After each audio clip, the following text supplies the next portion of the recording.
Okay, magandang umaga. Nandito po ako ngayon sa boundary ng Baskaran at Suwa sa Kamalig at may makakausap tayo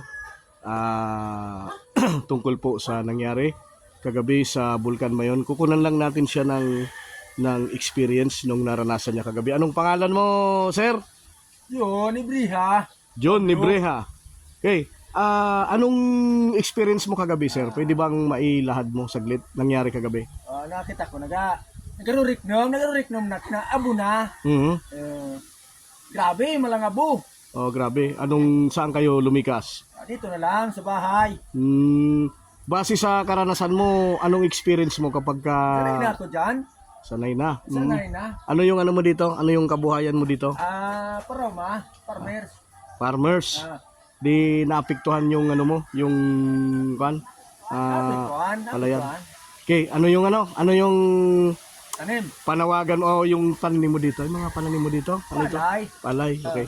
Ano yung panawagan mo sa government? Meron? Dapat, mabigyan naman ng kuhan. Kunting, ikataw baga. Sige, manawagan ka sa national. Sige, huwag ka mahiya. Sige, manawagan ka, dali. Sige, dali, manawagan. Oh, Ma-Facebook.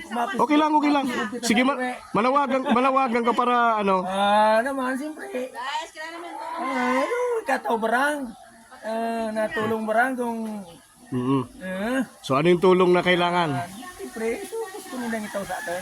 Okay, nanawagan po ng tulong sila na kung pwede matulungan sa dahil dito sa pananim, no, na pwedeng naapektuhan nga kasi yung mga magsasaka ay naapektuhan na nitong pag-aalburuto nitong Bulkan Mayon. Okay, marami pong salamat mula po dito sa boundary ng Suwa at Baskaran. Ako po si JB at paki-like po ninyo and paki-follow at sa makakapanood po ng video. Marami pong salamat. Thank you, kuya. Sige. Kitang proud up. Ay!